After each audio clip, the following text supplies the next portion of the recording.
豉油雞腳出去食就太貴啦，就自己整啦。呢個傳統嘅做法，今日分享俾大家。醬香味甜，全部都喺雞腳釋放出嚟嘅，再都唔使出去使大錢嚟食呢個雞腳啦。大家出去酒樓飲茶，係咪經常食嗰個豉油雞腳呢？但係你哋又唔敢點太多啊，因為出邊賣嘅豉油皇雞腳非常之貴。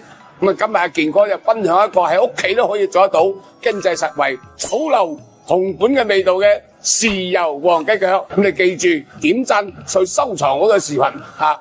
咁啊，今日咧就我哋準備咗有1斤洋重嘅雞腳啦。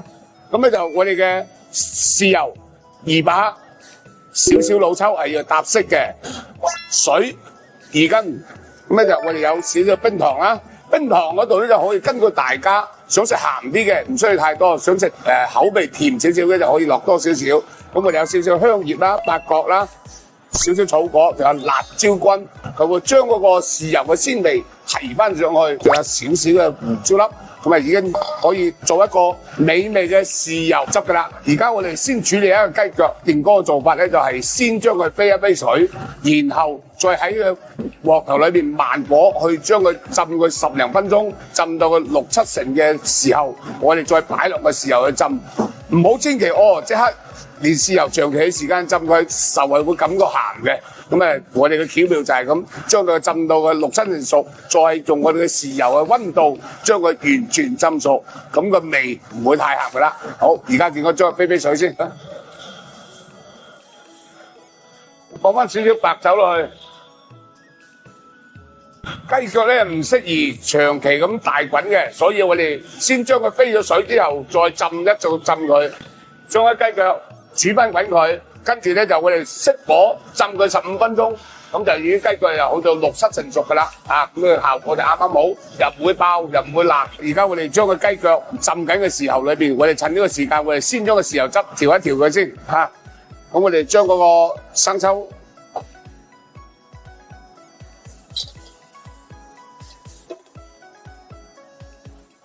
開火，加埋啲水落去，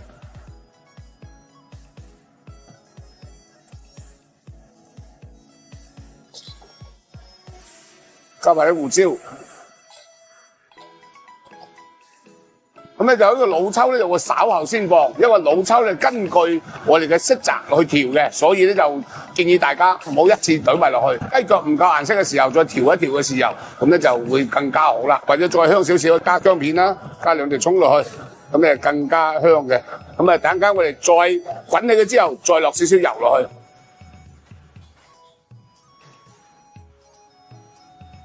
我哋雞腳如果浸到6、7成熟啦，咁咧汁會又較好啦。而家擺埋落去，咁你就浸佢15分鐘。浸啲雞腳一定要浸過面浸過面。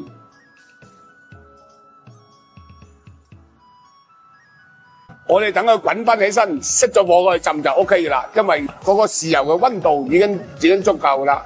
我而家健哥睇佢唔係好夠顏色，咁我哋擺少少老抽落去先，將個色澤更加咁樣去釀翻少少。浸呢個豉油皇雞腳係有個關鍵點，千祈唔好要大火滾佢，睇嗰個滾咗，我哋就馬上熄佢就已經 OK 噶啦。唔係因為呢就雞腳爆晒就唔靚仔，唔好睇。完整嘅雞腳浸出嚟先至好睇嘅。好啦，呢個狀況情況底下，一滾起我哋就要馬上熄火，浸佢15分鐘就可以開食啦。浸咗咁耐啦，你睇下呢個雞腳顏色已經浸晒落隻雞腳裏邊啦，係咪好香咧？而家我哋攞嚟裝盤，淋翻少少豉油就可以開食。而家咁靚嘅豉油皇雞腳已經搞掂啦。咁啊，健哥就整翻隻試試先。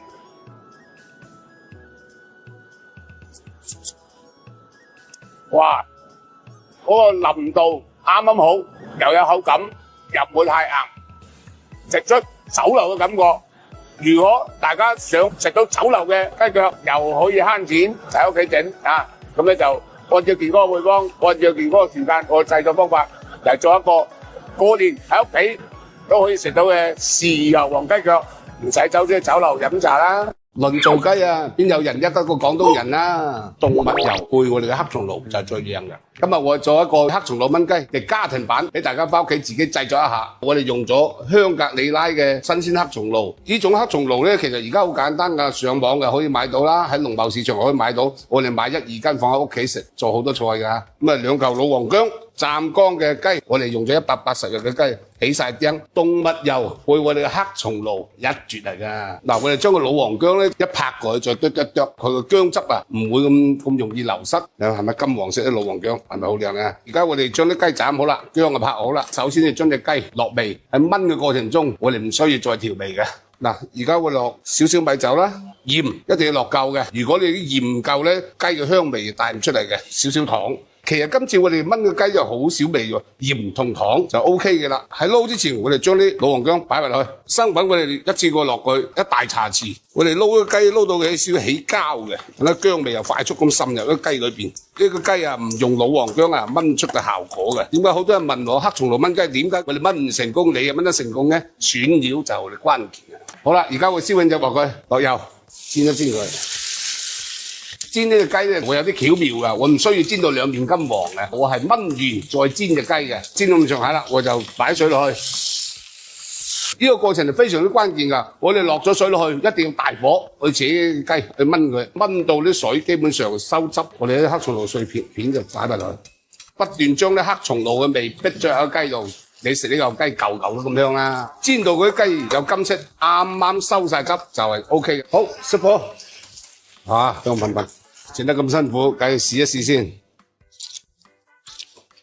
哇，雞肉又嫩又滑，佢吸咗黑松露嗰種風味係零舍唔同嘅。呢個關鍵點係咩咧？動物油配我哋嘅黑松露就係最靚嘅。呢個黑松露炆雞真係值得推薦俾大家，喺屋企都可以做到我哋酒樓嘅味道，正啊！凍食爽滑，熱食甘香，一試就上癮啦！真係冇一隻雞可以走出廣東人嘅手嘅。你睇睇呢個肉幾嫩幾滑啊！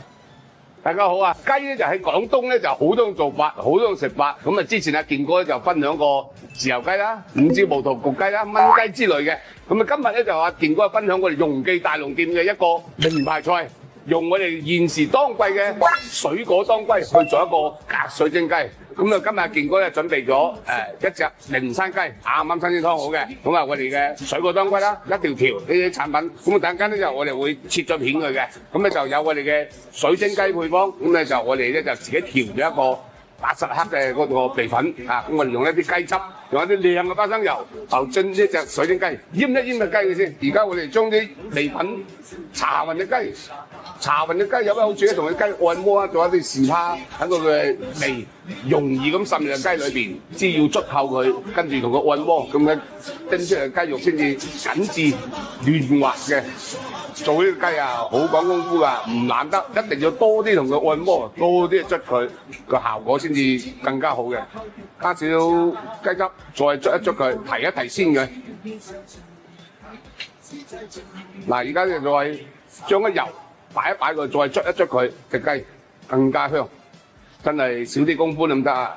其實喺水蒸雞做，個個都以為好簡單啫。其實我哋喺醃製過程咧就比較用心、比較用功去做嘅。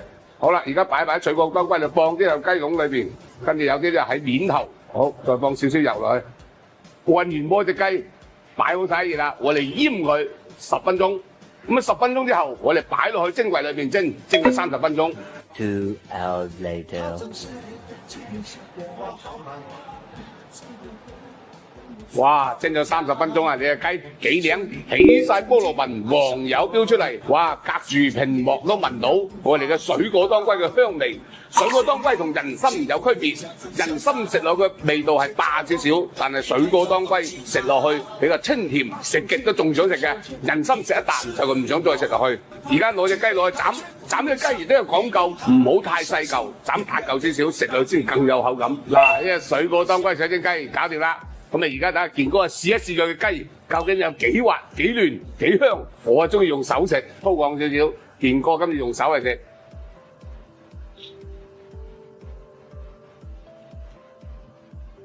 哇！啲雞汁浸晒入去，食落去嫩滑，雞皮爽香。再食一片水果當歸。哇！水果當歸食出嚟嘅感覺粉嫩，香噴噴，加埋隻雞一齊食，一定係唔錯嘅。水果當歸、水晶雞，仲想睇下健哥做咩菜？評論區留言俾我，多謝大家。呢個天氣啊，非常之乾燥啊，咁你就要注意啦，因為你少咗呢一啖湯水。蘋果雪梨瘦肉湯，甜味嚟自於水果，飲完真係成個人都精神晒啊！秘訣就係果皮唔好批，連皮一齊煲啊！大家好啊！廣東嗰啲阿媽成日買啲雪梨蘋果擺喺冰箱度，放到爛晒食一抌，不如等收工去買個瘦肉，攞啲蘋果雪梨煲啖湯就好過啦。啊，今日阿健哥咧準備咗2隻蘋果、2隻雪梨，啊1斤嗰個豬展肉，咁咧就1兩嘅南北杏，幾粒蜜棗，咁少少薑片，咁煲一啖，潤一潤裏邊嘅。呢個天氣乾燥，亦都適宜飲呢個湯，近年味啦。除咗補之外，仲要潤一潤嘅。咁而家改啲蘋果雪梨同埋豬展肉，就攞去煲就 O K 啦。咁我哋將嗰啲豬展肉咧就切一粒粒，咁將啲蘋果雪梨清洗乾淨咧，就將個殼去一咗就 O K 噶啦。材料已經準備好晒啦，而家我哋擺落去煲。咁豬展亦都洗乾淨，我呢就備杯水啦，因為有新鮮嘅嘢唔需要杯水。好啦，而家我準備咗6斤嘅水，6斤左右嘅水，咁我哋就係1斤多啲嘅豬展肉擺落去，將啲薑片啦、蜜棗、南北杏都擺埋落去，蘋果、雪梨咁全部擺晒落去，呢個湯唔需煲太耐嘅，因為都係起到清潤嗰種效果。冚蓋煲滾佢，中慢火煲佢45分鐘，足可以噶啦。好啦，時間到啦，椰湯又煲到差唔多啦。哇，健哥打開睇睇先。哇，香噴噴，聞到一種清甜嘅味，啲水果飄住煲湯出嚟，有一種獨有嘅清甜味，大家聞一聞就知道啦。哇，正！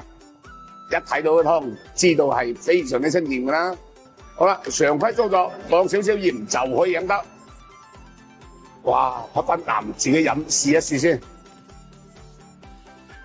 哇，非常之潤，好舒服飲落去。咁屋企有嗰啲蘋果雪梨啊，嗰啲記得煲起身啊。好啦，大家咧就如果想睇下健哥煲咩湯，喺評論區話俾佢聽。又或者有咩唔識煲嘅湯，亦都可以問你健哥啊！多謝大家，記得關注同點讚喎。慈姑添丁，好事發生，飲完圖個新年好意頭。今日犀利啦，煲一個未曾嘗試過嘅組合嘅湯。大家好啊，今日煲呢個湯，大家睇一睇我哋嘅材料，就年味已經到啦。今日呢個配搭就係健哥嘅新組合啊！如果想做爸爸媽媽嘅添丁嘅，就要睇埋嚟啦！今次啊，健哥嘅新組合既有年味，又有寓意，更加想添丁發財嘅好朋友，亦都要多啲飲呢個湯。咁我哋今日準備嘅材料咧，就亦都好簡單。咁我今日準備咗我哋嘅新鮮嘅排骨啦，添丁發財嘅慈菇啊，咁我哋仲有一個蠔豉啦，一個發菜啦。咁加埋就係發財好事添丁嘅湯啦！啊，呢個非常有意義嘅湯，大家今年過年喺屋企一定要煲嚟飲一飲。呢個慈菇啊，煲落去咧我咧就喜歡咧刨咗皮佢，咁咧就拍一拍佢，等佢自然裂開，咁咧煲出嚟嘅口感就更加粉嫩嘅。咁啊當然啦，有啲人話：哎呀，我唔中意拍，我就切一片片都可以嘅。你又可以啊，唔刨皮亦都可以嘅。咁啊，今日健哥啊整得乾淨少少，刨埋皮。咁啊，拍一拍佢，煲出嚟。而家咧，因為我係新鮮排骨，我洗得乾乾淨淨㗎，啊，咁咧就我而家開始煲，水都滾啦。哇！擺落去，咁我哋將啲排骨擺落去，慈菇亦都擺埋落去，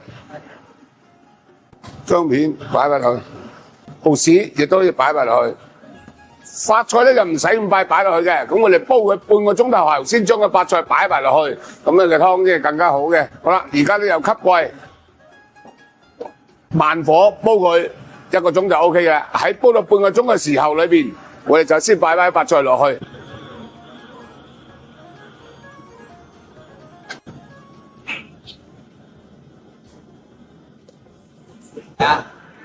呢個發財好事，慈菇湯煲好啦，常規落少鹽。哇，聞到香噴噴，足晒料。我話結果不分啖飲下先。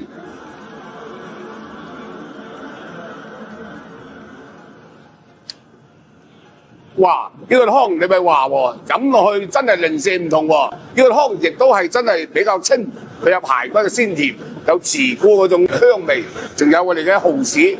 哇！蠔豉係代表海地，呢啖湯真係好飲啊！想飲一個咁靚嘅意頭湯，大家記得按照健哥嘅方法，自己喺屋企煲起身啦。